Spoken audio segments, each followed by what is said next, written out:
place tonight. That was the only one I saw. I don't watch anybody else. Tulsa. That's it. All right, we're live, baby. All right, let's get that move going. All righty. Well, live out of Miami, Fort Lauderdale. Welcome to the Jones and Arocho Sports Show, hosted by the one and only Byron Jones and Victor Arocho. Brought to you by the Sportscast. Today is November 19th, and if you haven't yet, please subscribe to the Sportscast in all your channels: YouTube, Periscope, iTunes, and if you're on iTunes, please leave a rating and a review. It'll help us out tremendously. You can also visit us on thesportscast.net or follow us on Twitter at the Sportscast1.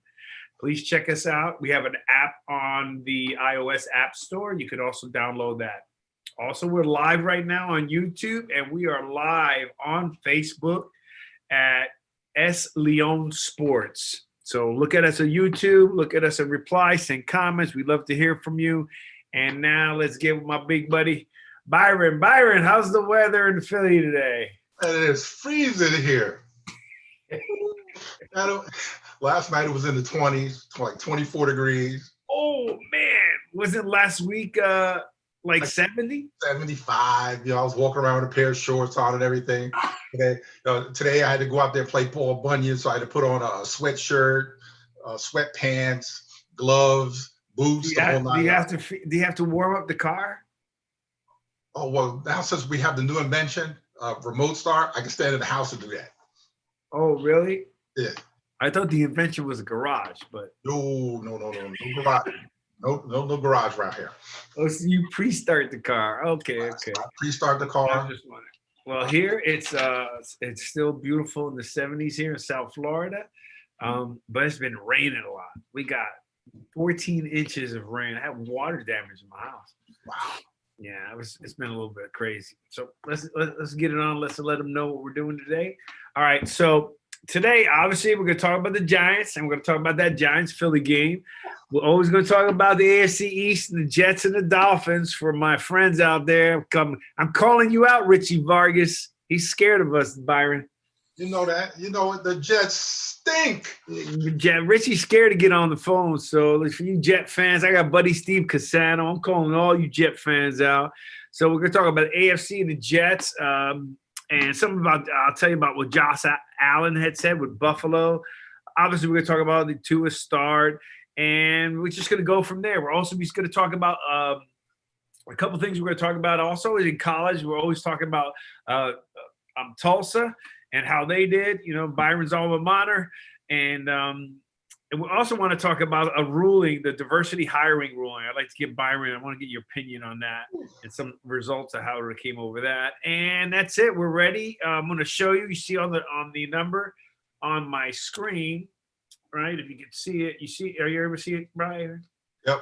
So you can call in anytime. You just dial that number. It's going to ask you for an access number, and you can just put that number in.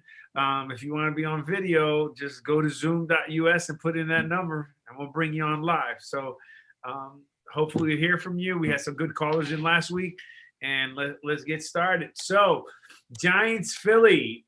Okay, I was dying. I sent you a Facebook whatever note that he didn't fall down. I saw that one.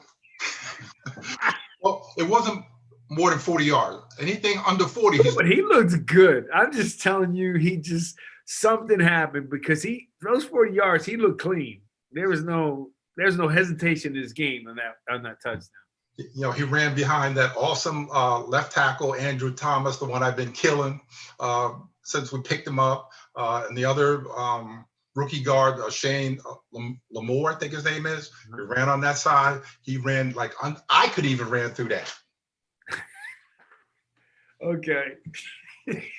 You may have run through it, but the problem is you wouldn't have at least fell down. You would have just stopped. I'm telling you, that as big as that hole was, I'd have made that 40 yards. It would have killed me. The hole is a hole. It's how the speed to get to that. Remember, DJ Metcalf caught a guy all the way down the field. They'd have never caught me. Okay. So I I thought the game was, again, Carson Wentz, $100 million, and we got Danny Jones beating them, and I thought they played well. This was a game that I feel they're improving from the terrible team they were in when the beginning of the season. You can see that Joe Judge has been saying that he's seeing improvement and they're getting better and they're getting better and they're getting better. The only problem I have is they just don't have the finisher on defense. They don't have that elite edge rusher to finish the game. They only have the one good corner, Bradbury. So it's a work in progress, but it's a lot better than what it's been the last 2 months. Let me put my earpiece in for better sound. I was thinking about that. What you were saying about that pass rush, the edge rusher, it made me notice it more this weekend. Like if they had that pass rusher, the game would have been put away earlier. Yes, because Carson Wentz is a mess. He's a $134 million quarterback, and he's awful. Around here, they're already screaming for Jalen Hurts. Already, the Alabama kid, put him in. But I don't know what the offensive line, the way they're playing, that would be any better if they put him back there. Right. That's funny. Hold on a second. I just want to get this, make sure we have this right. What was I going to tell you? I don't know, man. But to pay him that much money, I mean, at what point? I don't know. I mean, you heard Brett Favre say they should have kept Nick Foles, but Nick Foles he's already injured. He's already done for you. He's fragile. He's a little fragile. Yeah, he can't play a whole season. I just think they had one of those dream seasons, Philadelphia. You know what he'd be perfect as? Like in baseball, you have the starting pitcher and you have the relief pitcher, and the mid-inning, and then you put him in at the end, and he'll close the game. Nick Foles. Right. Yeah, you have to. What do they call it? Management, playing management. I forgot player management. Like in basketball, right? They do player management so they can get ready for the playoffs. Again, I'm pretty excited, not because of anything. I mean, obviously, there's some really great teams in the league, and the Giants would have to pull off a super miracle. But I think if we can continue playing good football, that's what I want to see, right? I mean, obviously, I want to win, but I hate when my team just plays bad. That division is so bad, which is awful, that it's going to be 6 games is going to win the division, 6 and 10. I know we called it, but I'm just saying to you that I understand the division's bad, but if the division wasn't bad, I just don't like my teams playing bad. If they lose because the team's just better, it's fine. That they were just playing terrible. So I'm happy they're advancing. Obviously, you and I are Giant fans, so it would be nice to let them continue making a run. And this is good for, I think, Saquon Barkley will be feeling a lot better coming back, right? If they get him some help and they see at least he sees a quarterback developing without him, right? Because it seems, Saquon Barkley's a big loss. Yes, he is. But you figure now, when he comes back next year, hopefully comes back, better than ever.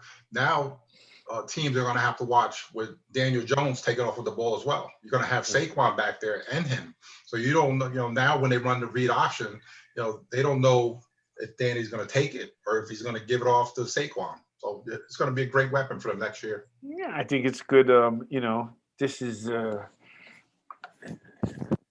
Daniel Jones' second year, so takes them a little bit of while. And look at so we're going to go on to the next one, but we're going to talk about that with some other rookie quarterbacks and how they're performing and the difference.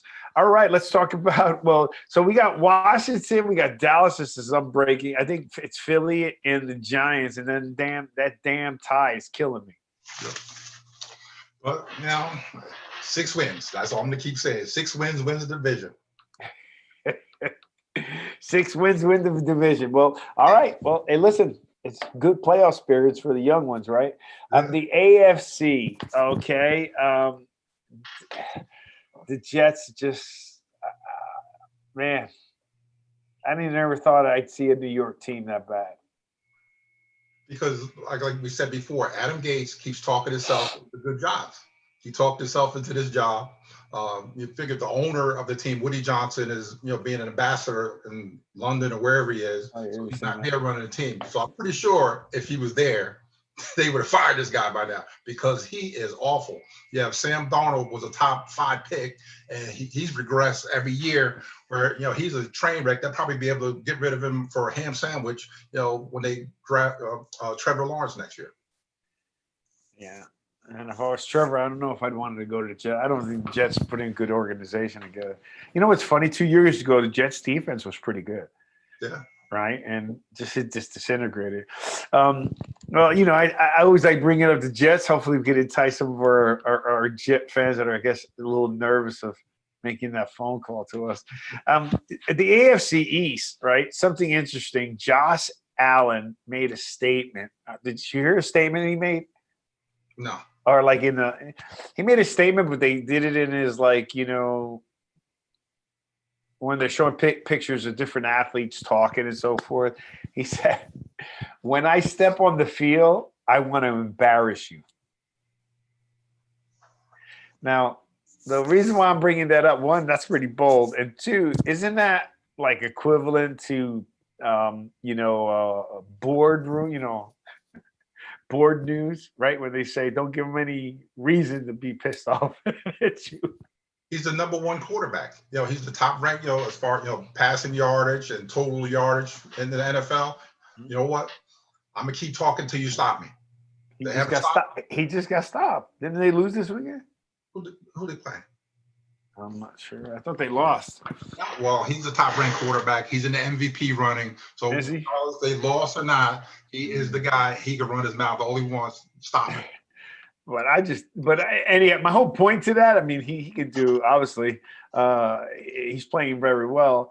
And I like Josh Allen. My just point being is, how they always talk about, don't give a defense a reason to get upset with you, right? When he says something like that, oh, no, they won. They beat the Patriots 24-21. Cool. No, they won. No, that was the Hail Mary pass they just lost to the Cardinals. The pass to Kyler Murray. Oh, yeah, that's what I was watching. They lost to the Cardinals. Yeah, that one, That's right. Hey, man, but if somebody's going to make that toss, it's going to be that Tyler Murray. By the way, Tyler Murray, I think he's doing a lot better. He's ahead, I think, where they thought he would be. He's the real deal because the offense he's running pretty much the same, kind of sort of what he ran at Oklahoma, and where the head coach Kingsbury came from Texas Tech. It's pretty much the same kind of style offense he's ran his whole life, so he's used to it. But then it also doesn't help the fact this kid is 5'6" or whatever he is, and he's behind his big lineman. You can't see him. You can't see him. What's funny is which one is it though, right? You got the Brady's, the Peyton Mannings, and a 6'5". Like that's the prototypical quarterback, can see over the lineman and throw. And now you have a lot smaller quarterback, right? But now the defense can't see him. I mean, is it just that the smaller and the bigger, the middle guy is the guy that gets hurt? Because then that wouldn't be true about Breeze, who's only 6 foot. I don't even think he's 6 foot. He's shorter than that. He's shorter than that. He's probably about 5'10". But you figure the offense they're running, with the RPO, is perfect for him because he's a great athlete, Murray. Some of our listeners may not know what an RPO is. Can you tell them what an RPO is? I don't even know what it is. I know what it is. I can't think of it right now. Give me a second. I know what it is. You better hope your boys from Tulsa aren't watching. We ran. Like your boy called you out on something and you didn't know what the meaning was. I know what it is, but I'm just saying I can't. I want to be exactly right. All right, you get it later. That leads me to another thing with Murray, though, real quick. Since we brought them up as we were talking about the Bills, is they always say that college offenses, unless they're running pro offense, doesn't work in the NFL. Look at all those Houston quarterbacks that back to back were winning Heisman trophies. Andre Ware, I forgot who the next guy was, and they couldn't perform in the NFL. Because they ran the run and shoot offense was big back then. That's what they ran, and then they roll out to the left, roll out to like kind of sort of almost as the RPO, the run pass option, almost the same thing. It's almost the same offense. It would be one back there, but most of the time, they're lined up, under the center when they ran the run and shoot. Now, they're lined up, 3 yards or 4 yards, however far back they're back, to run. You're going to run it or you're going to pass it. I wonder if it was just at that time that those the coaches at that time didn't adapt to the new type of athlete, right? Because we're seeing a lot of different types of football, a lot of different offensive plays, more trick plays than I've ever seen in an NFL, right? That actually work, right? So I'm just wondering that those quarterbacks that were running those run and shoots out or doing very well in college when they got to the pro, was it that just they were out of the system that wasn't conducive, like they're saying about what's his LaShawn Jackson, right? Or Cameron Cam Newton. So yeah, Cam Newton, that's right. Yeah, but you gotta remember Jim Kelly, before he came to NFL, he played in the USFL. He played for the Houston Gamblers. He ran a run and shoot down there. He threw for 5,000-6,000 yards, when he played down there. He threw for a lot of yards when he ran, and they ran the run and shoot offense there. And then when he got to Buffalo, he ran pretty much almost the K gun or whatever they called it back then, and pretty much the same thing, and just put that much pressure on the defense. They're lining up. You're lining up. Your tongue is dragging on the ground, and if you got a guy sitting there, and next they're lined up getting to run, and you can't even get down in the stands. And next they're getting ready to run another play. That's taxing. And you can't substitute. No, that's interesting. You just want to survive. So back to the AFC. Let's go. Hey, Tua's third start. My measurement of bad idea to good idea is starting to look like a really good idea. Oh, yeah, he had to show it to me. I felt like you took someone out, but now proof's in the pudding, right? He's done pretty well. He's taken a hit. Their defense, though, was playing great. And Flores, which we're going to talk about next, I liked them from last year when they were getting players wanted to leave because they said they were tanking on purpose. And, Flores came back strong, said he wasn't tanking. You know what I mean? They weren't going to do that. And those players started playing. So I like Flores. So what do you think about Tua? Well, he played very well. The only problem I had with him was when they had the turnover and the big linebacker was running down the field, and then Tua decided, he wanted to tackle the guy, and he kind of sort of half tackled him, half fell on top of the guy, and everybody was like, worried about, if he was going to fall apart because he is, he's not a big guy. And that is stupid because he was hurt already, though. Yeah, but and now he's on I think he's on the list where I think he hurt his foot. That's what they were saying today when I was watching. That he's not out, but he was getting treatment on his foot according to the injury report. Oh, that probably. You don't have to be that type of quarterback. Some quarterbacks are or not, but if you were already injured, I don't think it was worth it for him. Well, he could do like Phillip Rivers did when he had the turnover. He sort of laid on the ground and he flopped at him like a. Phillip Rivers is like 6'4". He's a big guy. He made no attempt to tackle that guy when it was a turnover, when he threw an interception or whatever it was, and he sort of fell down and like waved at him like a turtle. The guy jumped over and kept going. There's a lot of superstar quarterbacks that I have seen just not even chase a guy. Let's say I'm getting paid $25, $30 million not to tackle anybody. I ain't tackling anybody, Now, if you're the punter, the kicker, you got no choice. I know when we were taught, we had a turnover, we were told to go look for the quarterback. Yeah. I'm sure you know too. Yes. You're looking, all day this guy been getting us. You know what? It's my time. Get ready to get it now. And There's no doubt. Him or an offensive lineman, anybody, anybody that it has a different colored jersey, because we're going after they're hitting us, but we're only hitting the person with the ball, right? Now, when it's an interception or it's a turnover, we get to hit everybody that has a different jersey. Everybody's gonna get some. Everybody's gonna get it. I remember in practice, offense used to keep their heads swiveling because if we had a pick, it was over. It was well. I'm pretty happy with his performance. I like the throwback that he did. I think he's showing some poise, and he's a really good kid. So I wish him nothing but the best. Right when he took it over, he had nothing but great comments, and I think the Dolphin fans need something. They finally had a decent pick.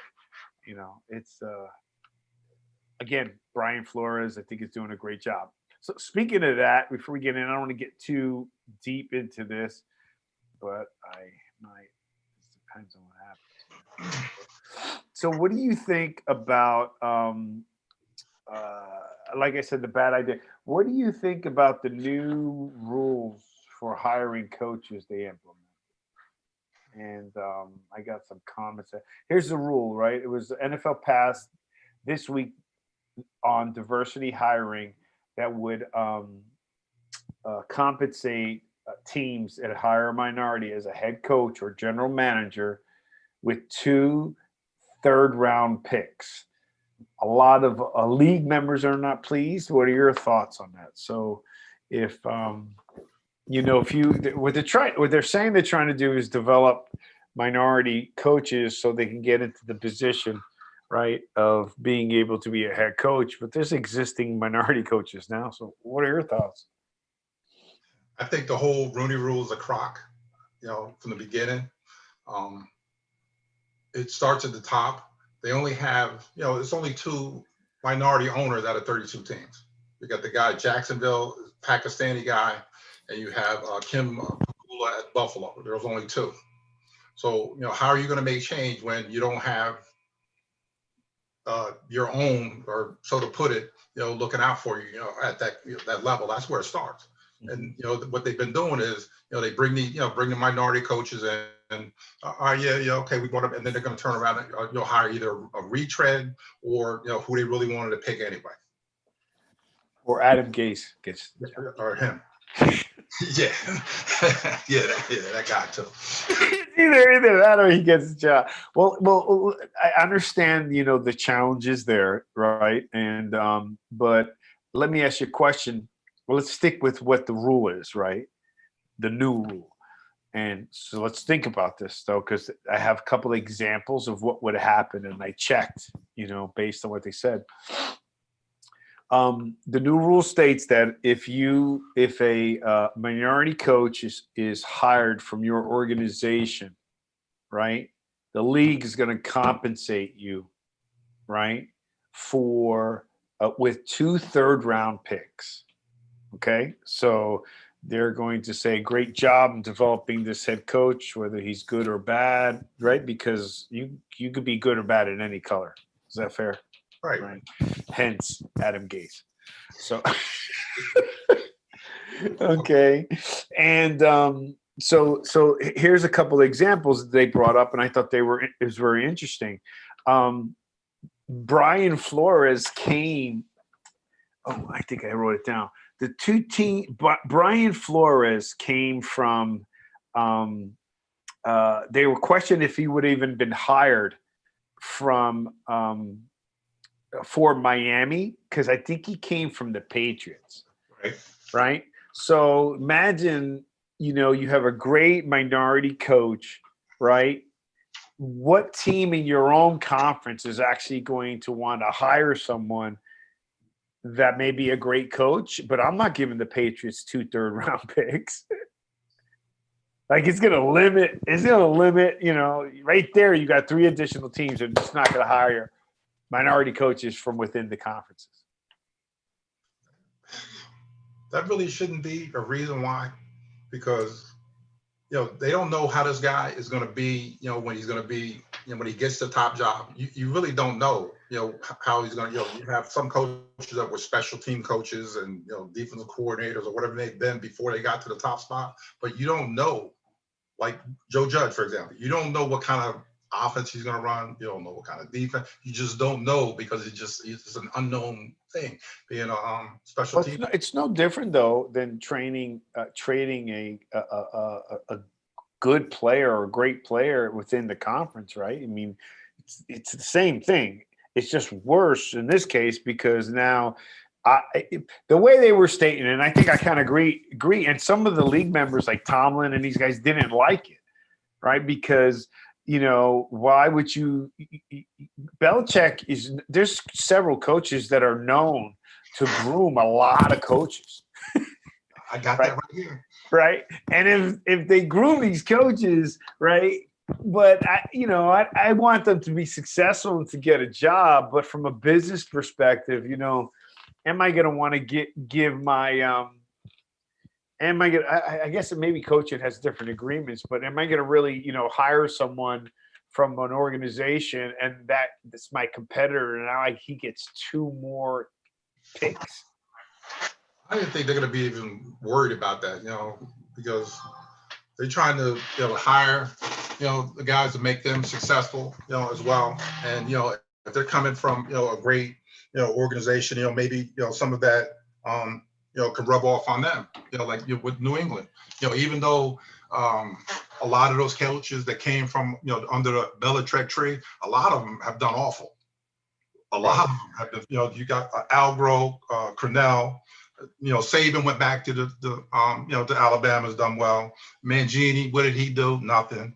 Daniels got fired his first job. I got a whole list. Swartz fired his first job. Belichick's got a good tree.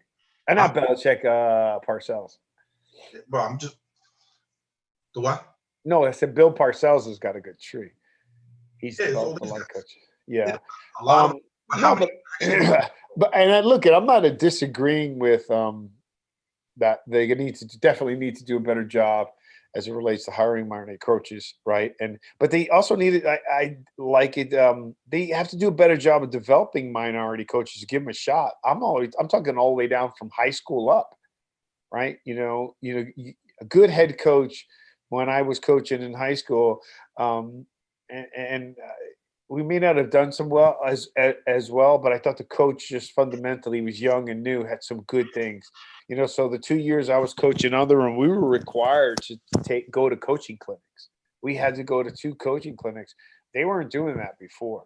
And I was learning, cover 2 from, high level college coaches, right? They would come down and give us pointers and so forth.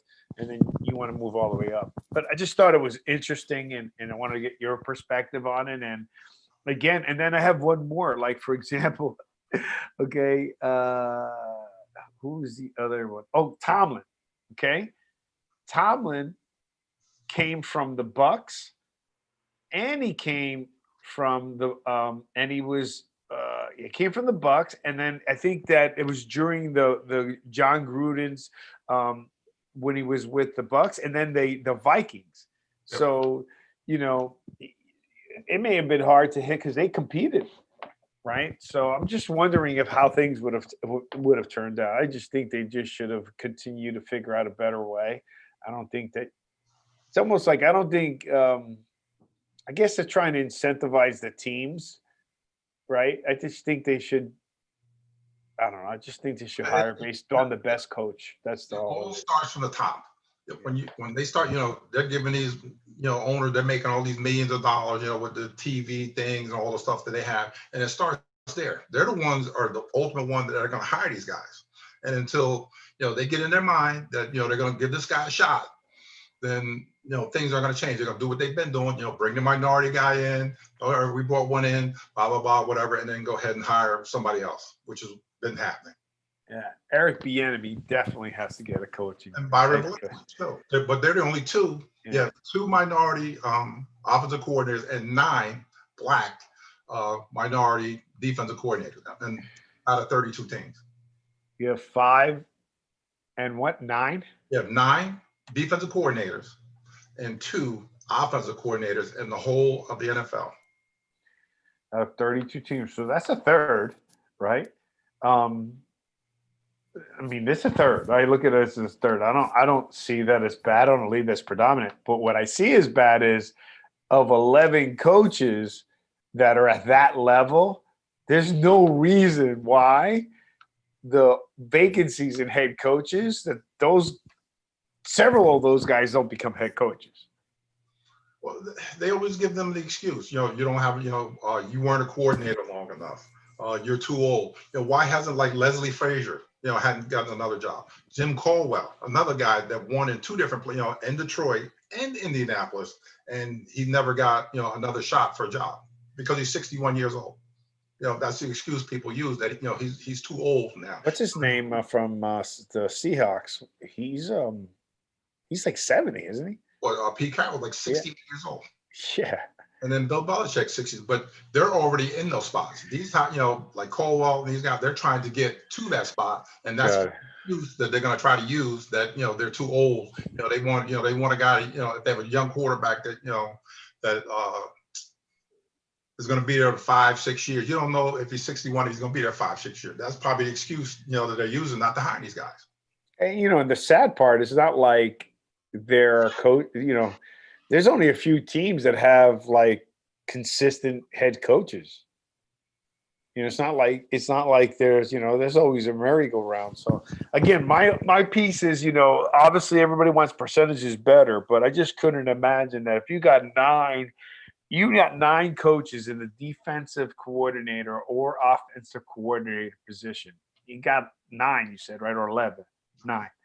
If you got 9 out of 32 teams, there's no way 2 to 4 of those guys shouldn't be a head coach. But then the other thing I wrote down, you have 3 coaches over the last 20 years, Shanahan, Reed, and Belichick. 40% of the coaches that are connected to those 3 guys that are coaching right now in the NFL. Wow. So say that again. Mike Shanahan, when he's coach, Andy Reid, and Bill Belichick. 40% of all the coaches that are coaching right now in the NFL somehow, some way are connected to those 3 guys. So when you say they're coaching in any position? Any position. Because you figure, like with Shanahan, who do you have? He has a son, Kyle Shanahan. You got Andy Reid, all the guys that he's had. Got Gruden's son. Sean McDermott. Mara, all these guys. You have Belichick. He has his 2 sons on his staff now. Oh my God. So it's a lot of stuff. You want to say, I'm not going to call it the good old boys club because it's not. I'm not going to say that. It is a good old boys club. There is a fraternal in the NFL, but then there's the good old boys inside the NFL. I'm not going to say that. Yeah, but I believe there's good old boys in the NFL, but they also are pretty loyal to coaches of any color. They may not have done a good job of the hierarchy, but it's almost like any coach that's left, some team picks them up. There's a coach that brings them with them. Yeah, but they're never like out, like they're done. They're out of football, right? You're not getting any new blood in there by keep having the same recycled coaches. And there's plenty of coaches that are in the NCAA, that have done well there, that want to get a shot in the NFL, and they can't get in there because you got these other guys. They just keep hiring the same guy over and over and over. You see the same coaches all. Sometimes like, oh man, he's a coaching on that team. You know what I mean? All right, so here, someone call you. I got nobody coming in.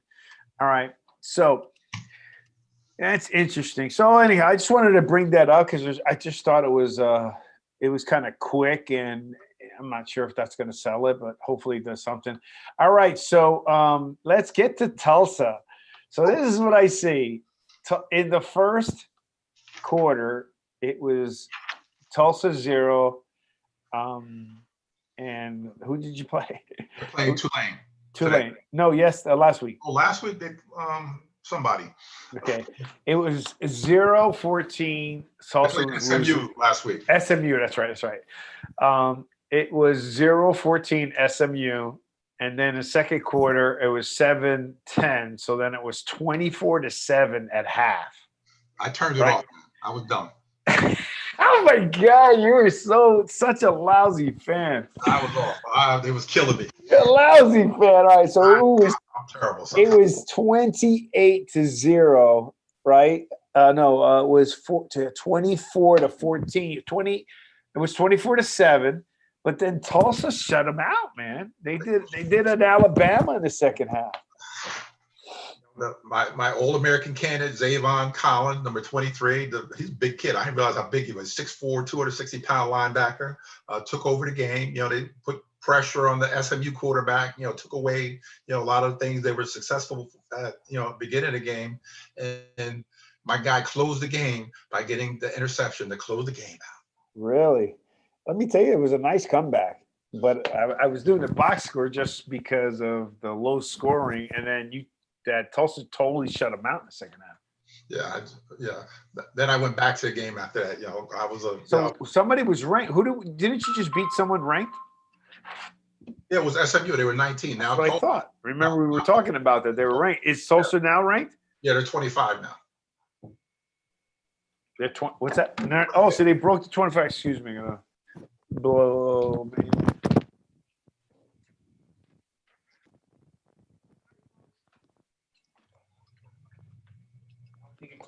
Allergies. All right, so you broke the top 25. That's right. All right, and hopefully they don't mess that up. Maybe they go to Chick-fil-A Bowl. Really? Are we gonna start that again? Yeah, I'm surprised you haven't brought it up. All right, so that was a good win for Tulsa. And so what else? You see a lot of the basketball pieces going on. What do you think about? I don't know how much you like about basketball. Let's stick with football. What do you think about Breeze being injured? He must have been injured for a while because there's a lot of broken ribs and collapsed lung. How do you go out there? I don't know how you play quarterback and go out there like that. And your ribs are broke and a collapsed lung. You can't breathe. I don't know how he did it. I don't know. I think he's. They're saying that if it's not going to go well for him, he may just retire because he wants to spend time with his kids. I think he's just playing at not because he doesn't need the money. He doesn't need the money. He got plenty of that. Yeah. But, maybe they fix Jameis, so where he could take over and be the next guy in New Orleans. But they said he fixed his eyeballs or whatever. He had like eye problems and he had to get the surgery on his eyes. Maybe he won't throw 30 interceptions like he did last year. Yeah, but let me tell you, Terry Bridgewater. That's a perfect example, man. You want to get your start, but Bridgewater was great in New Orleans, right? And you knew there was a matter of time that Breeze was going to retire. So it's not like he could have just waited out. You had a good team, and you had a good team, good coach. Well, he waited, I guess, for a good opportunity for him. He figured going to Carolina with the new coach and everything. He that's his team. That they're going to do things around him. So probably, that was my other second choice as a coach. No, my first coach was Matt Rule, the guy that's the head coach of Carolina. That's why I wanted the Giants to pick up, but that didn't work out. Right. Yeah, but I guess I don't know. I just. How long has Bridgewater been in the league? I mean, because he plays really well. He did a great job for New Orleans. I just wonder sometimes, obviously they want to get paid, right? So how long been? When he come out about the 2000? Yeah, he's pretty. Yeah, he hasn't been that long, but he's. I just think he's a great fit. He's a better fit for New Orleans than Jameis. I think they're going to fix Jameson, and he's going to surprise people. Well, he can play quarterback. I just think, yeah, he can play quarterback. Look, Brady was throwing interceptions early on. Not 30. You throw 30, but he hasn't thrown 30 touchdowns yet either. But he definitely won't throw no 30 interceptions either, because Belichick would have killed him if he had done something like that up there.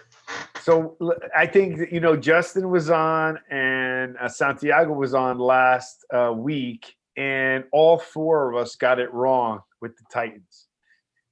Yeah, I know. Like we went over 4 people.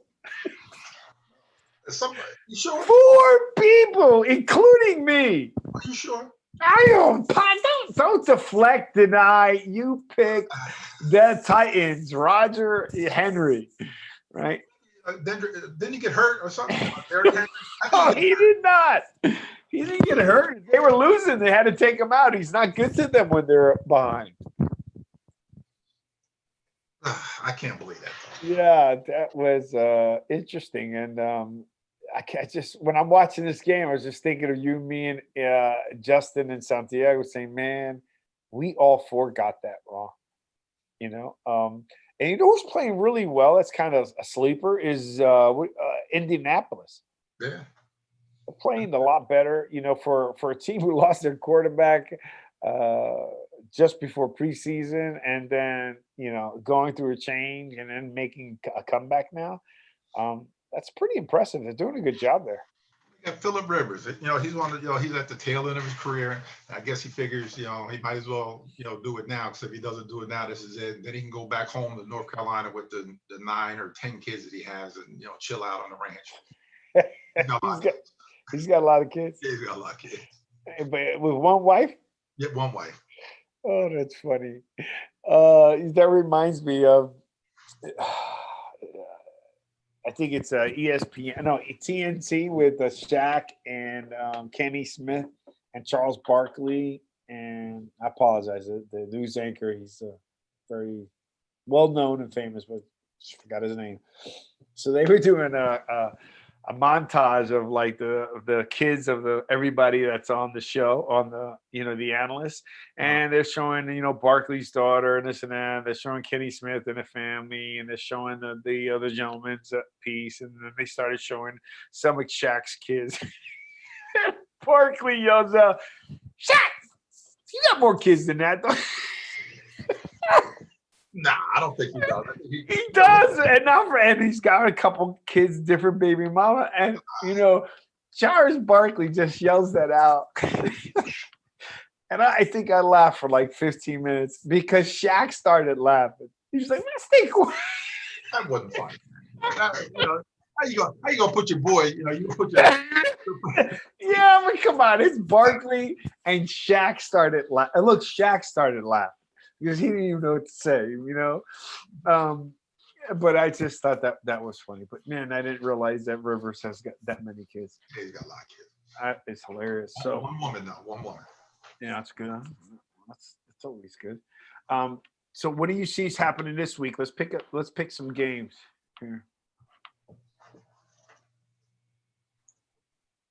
Let's go NFL. Who's playing tonight? No, I don't know. Somebody's playing. I don't think it's a big game. Oh, okay. Yeah, it's a good game. Yeah, it's a good game. It's Seattle. Seattle 7-0 so far. No, it's 7-0, right? Seattle. All right. So what do you got? You got Steelers and Jags. Come on, really? Steelers. Lions, Panthers. Ooh. Panthers. Yeah. Sorry, Cubs. Patriots, Texans. Oh, this is a good one. Titans, Ravens. Isn't that a rematch? Yep, already. Ravens, they got to win this game. Yeah. So you got Titans, Ravens. You got Eagles, Browns. Browns, yeah. Are you really? I want them. Why we need the Browns. Saints, Falcons. Ooh, let's see, James. That's a tough game. It's conference, and the Falcons are starting to play a little bit. Who do you got? Falcons. Hold on, somebody's coming in. All right, hold on. Hi there. This is Victor. What's going on? What is going on, Victor? It's your boy Justin. I heard you say my name earlier. What's happening, Justin? Say hi to Byron. Byron, we got Justin on the phone. What's up, Justin? What's going on, Byron? We got the Titans game wrong, man, sadly. Oh, my God. I was embarrassed. All four of us. I told you, we went over. It's really surprising because at one point during the year, the Titans were probably easily one of the hottest teams in the NFL. And now it seems like they're taking huge steps back. And, I don't understand it. Yeah, but you know what? You're right. But it seems like a lot of teams, though. Green Bay. Like the Green Bay was on fire, right, Byron? Yeah, you got Green Bay, Seattle, and then everyone started noticing their defense wasn't any good. Who else was there? Terrible. Right. So there were several teams that started off hot, and then you got teams that were getting criticized and then not saying anything. It's like Baker Mayfield said, "We're the worst 4-2 team I've ever been on." Well, look at Seattle as well, man. They were doing pretty well, and now they lost their last two. And you have Russell Wilson has thrown 5 interceptions in the last 2 games. Yeah. It's crazy. Yeah, so what's happening is it looked like there was going to be a dominance of just several teams, and then they slowed down because the Titans were looking great. Absolutely, but I'm gonna be honest with you. I am still not a big advocate of Ryan Tannehill and that huge contract they gave him.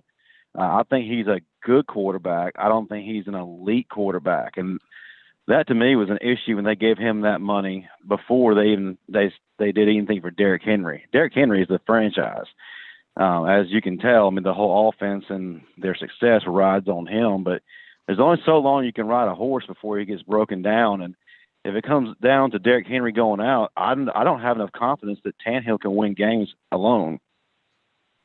He's more like a game manager. That's what he is. Wherever he ends up after here or before here, he's a game manager and nothing else. Right. Well, that's a problem now because they were losing, Justin, and they had their offense shifted, so Henry wasn't in a lot of snaps. Right, and like Byron just said, he's a game manager, Tannehill. He's not a guy who's going to take over a game and win games for you. So why give him that big contract? I don't understand. I mean, I think he's done well. I think the best thing he did was getting out of Miami when it was a train wreck that it was, and he has new life, but he's just not great. Well, I mean, I liked him in college. I think he's playing well. He's under a good coach, but I agree that the franchise is Henry. You know what I mean? I got a question, Justin. Hey. How big is Derrick Henry? He is, I believe, 6'2", 6'3", 250 pounds. Woo-wee. Because I know when I played and we played OU and they had a kid named Marcus Dupree, and I remember him. I don't think he was as big as Derrick Henry was. No, Dupree was pretty big, man. He was a guy that was ahead of his time, physicality wise, and he was doing things no one in that day was doing. That dude was absolutely phenomenal. Yeah, I know, running over top of people. I got to see it up close and personal.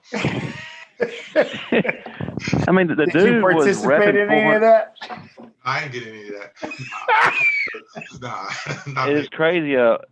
Dupree was repping 400 pounds on bench press in like 10th grade. I mean, the dude was a animal. Yeah.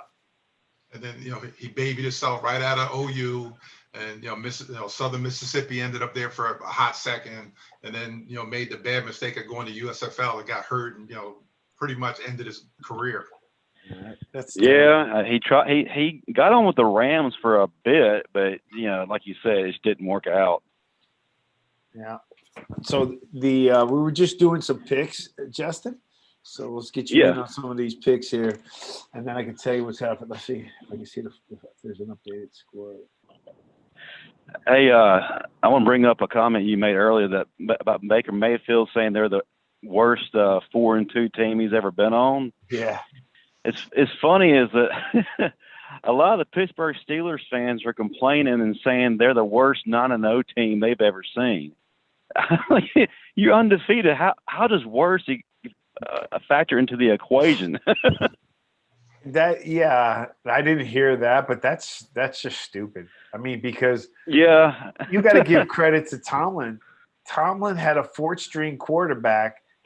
He had to go down to a 4th-string quarterback and ended the season 8-8.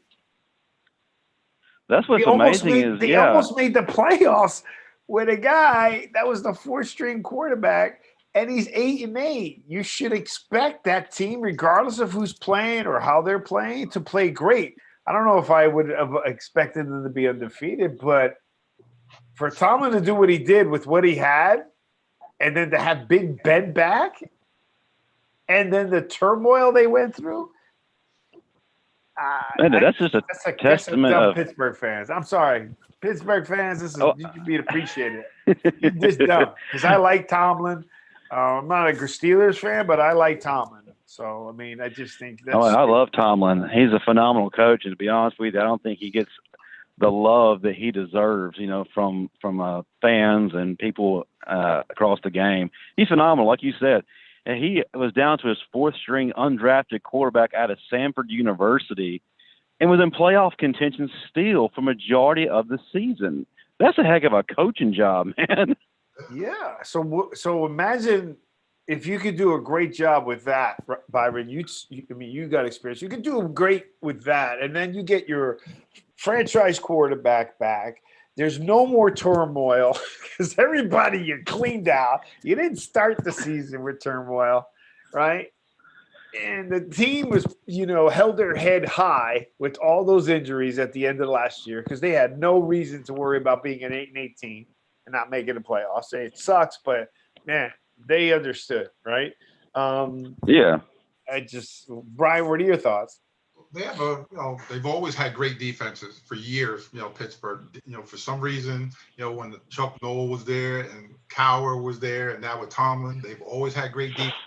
And now since they've caught up with the the offensive league, now you have they have good receivers, good tight end, somewhat of a running game, and you got Big Ben, of course. And he can still throw that ball because he's a big boy. He's killing it, man. And the Giants are still a mediocre 3-17. We we didn't bring up? You know what we didn't bring up? What? The offensive line coach that got fired with the Giants, Colombo. When already? The other day, yesterday. Oh, good. Supposedly they got into a scrum because because Judge wanted to bring in one of his guys. Well, he did bring in one of his guys to be a consultant. The guy that was the offensive line coach for the Patriots. And I guess Colombo didn't like it, and next they said they got into it. Allegedly, maybe there'd been a little bumping, maybe fist thrown or whatever, but he got fired. Oh, that's good. I like that. What? I like that he got fired. Yeah. Because now, I'm pretty sure Judge is taking his own, right? I mean, you complained all year, but they need the line is killing them. You have one guy that you like, that the offensive tackle, but the rest of the line you didn't like. Yeah, but now since they've been playing well the last two games, and they're getting some kind, they're getting a little rhythm. They're doing the platoon with the guards and the tackles. Bringing other people in. Let them play a little bit. But now you're going to take the offensive line coaches that these guys have had from the summer or whenever they started, and now all of a sudden he's gone. So now you have a new offensive line coach that's going to be maybe different techniques and something completely different than what they're used to, and it might screw up what they've been doing. Like a Tua. It's a little different. That's different. It's a little different. Dude, you got great. Hey, a coach is a coach. A player is harder just to flip out. No. Don't get me wrong. I'm not minimizing the coaches, but I mean, I think that Joe Judge is taking ownership like that, and maybe we don't know what's going on in the background. Maybe they expected to have more running yards because that other running back's running pretty good, right? The offensive line hasn't really looked good. I mean, the team is getting better, but they're not looking good. They're not giving up. In other words, I'm not as fearful as I was now. I don't know about how you feel, or Justin, you've seen it with the Giants, but I'm not as fearful with us having a lead that we're going to blow it like I have been. There definitely is a sense of comfort now. Yeah, I agree with that completely. I feel like they're a team they're not there yet. They're not turning the corner yet. But they are a team that's maturing and growing, and you definitely want to see that. So, yeah, it definitely makes you feel better as a fan. Yeah, because, Byron, when you were off the Giant bandwagon, you were like, they're going to blow it. They're going to blow it. What'd I tell you? They're going to blow it. They're going to blow it. It makes it different with a coach. And Justin would know this, being a strength coach. If you have, a certain strength coach, he's working on this, and this. Then all of a sudden you get a different guy comes in, and then he's going to want to do it his way. Everybody does something differently.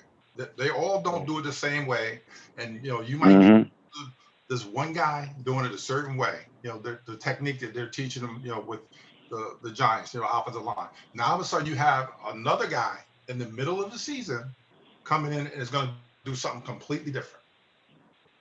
But in the season, you're getting better, and in the season that, you're going to win a division at 6-10. I don't know. We could agree to disagree. I just look at it as, I think Judge has to start stepping up to take some of the ownership if he's going to take the blame, and if it's one of his guys. I mean, but think about it though. What's the difference between, you got a 3-7 team, and they fire the coach, right? And Bama's been winning for, I'm sorry, I gotta bring it up, but Bama's been winning for years, and you said in a nanosecond, Saban will fire you. Yeah, but why would? And they're winning. Yeah, but I bet you, how many times has Saban fired somebody in the middle of the season? Well, never in the middle of the season. The only time he's ever fired somebody in season, if you want to call it a firing, was Lane Kiffin. After that first playoff game when we defeated Washington. Other than that, he's been a guy who has stuck with his guys the entire season, and then come off season, that's when he'll make any decisions like that. But yeah, he's never done that to anybody in season yet. But I bet you he has a high turnover rate, and I'm not saying because he fires. I think it's a combination because he fires and they get jobs. Right, but I just think he's a tough coach. Well, yeah, it's a combination. Yeah, a combination of a lot of things. One, I mean, he's a tough guy. He gives his people hell. He expects perfection, and he'll ride his coaches and players alike very hard. But like you said, anybody who's under the Saban coaching tree, man, if he so much as breathes on a coach, all of a sudden to the outside world, that's the second coming. That guy's a guru. He's phenomenal. We gotta get Byron's gonna get into this, and Byron's talking about Belichick, and Belichick. He says Belichick's tree is terrible. As far as them, how's Saban's tree? The coaches. As far as what? His coaching tree. Pretty big. Saban's coaching tree. Pretty big. See, it's pretty big. Yeah, Kiffin's a coach. Good coach. Kiffin, ever since he became an analyst and then graduated to being an offensive coordinator for Saban and got to work under Saban, it saved his career. And he's become a successful head coach. Was great at Florida Atlantic, turned around a garbage program, turned them into champions of their conference. And now he's at Ole Miss right now. Yeah, Ole Miss is not doing too well, but he inherited a mess, quite frankly. But I think he's going to turn that program around. Then you got old boy at Georgia right now, who's doing very well. Kirby Smart, doing very well. But as far as the other guys, a lot of guys aren't doing so hot. Will Muschamp can't do anything anywhere he's gone. Let's see. Jeremy Pruitt looked like he was turning the corner at Tennessee, but now he's taking steps back. So, and I think so. Yeah. Adam Gase is going to take his job. Stop it. Man, Adam Gase. You know what? I need to bring Adam. Adam sorry, Gase. That guy. I got to get a picture. I got to get a mime. Sorry, Justin, I'll let you go right now. When he had his eyes going, I got to get one of those. Man, I tell you what, I'm going to go apply for like a CEO position somewhere and then bring Adam Gase to speak for me on the interview so I can get the job. Because that man is telling people something that gets him hired. I don't understand how he's getting hired as a coach, man. He's terrible. I don't The next coach, we're going to throw this out for Richie Vargas. The next coach of the New York Jets is going to be Harbaugh from Michigan. You think? Oh, dear Lord. You're reading something. You're predicting it. I'm predicting. I'm not reading anything. I'm saying that's going to be the next head coach. Watch. Harbaugh? Interesting. Hey, he took San Francisco to the playoffs. And then he went to Michigan. He was took to the Super Bowl. Yeah. Took him to the Super Bowl. And they got rid of him. I think he's better suited as a NFL coach now. Yep. I think so too. But he's also got an NFL coach brother. I mean, it's easier to start really. talking about different things, right? All right. So what do you got between? Okay, we were on the Falcons and the Saints. What do you got, Justin? I gotta go with the Saints. I still think they're very strong, even with Breeze out. They have enough pieces in place to where they can beat the Falcons. I don't feel the Falcons are a threat. So, yeah, Saints will win this game. The Falcons are hot and cold all the time. Byron, Bengals, Washington. Ooh, both of them stink. I'm shooting for Bengals because I like Burrows. Go to Bengals, Joe Burrows. LSU Burrows. Oh, here's a good one. Jets and the Chargers. Byron? Chargers all day. Chargers all day. Okay. Yeah. Sorry, guys.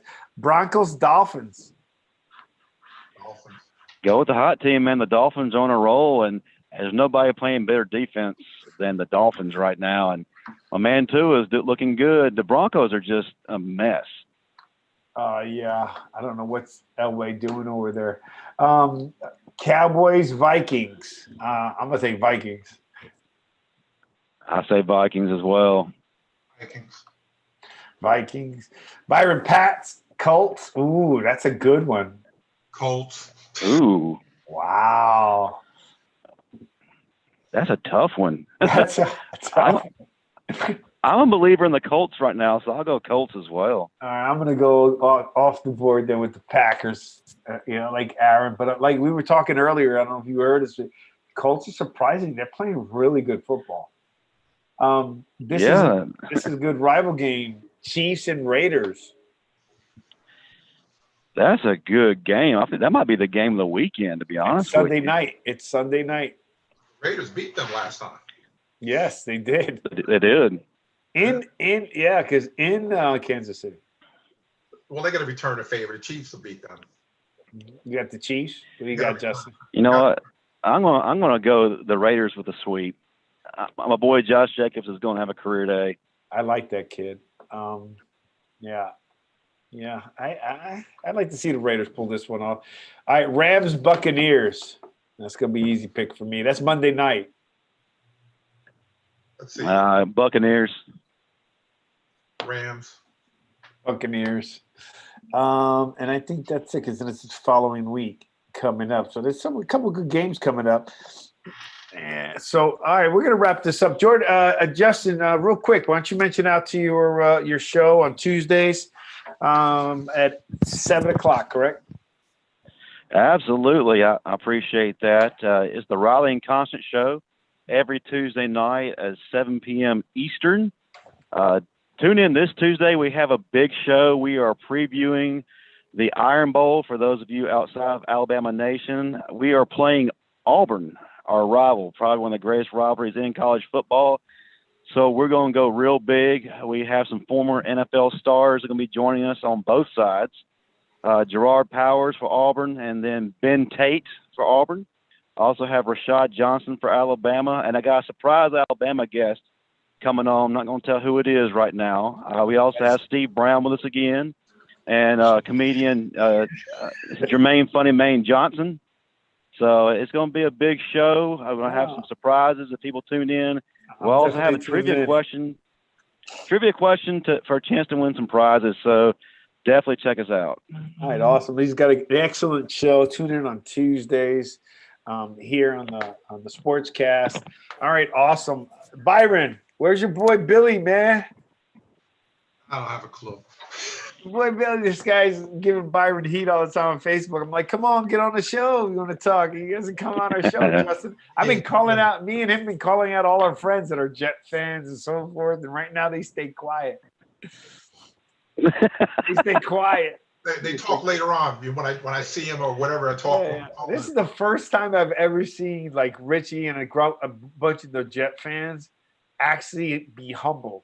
I've never seen them ever, even when they were losing. They're getting ready to go over, man. Over. I don't know.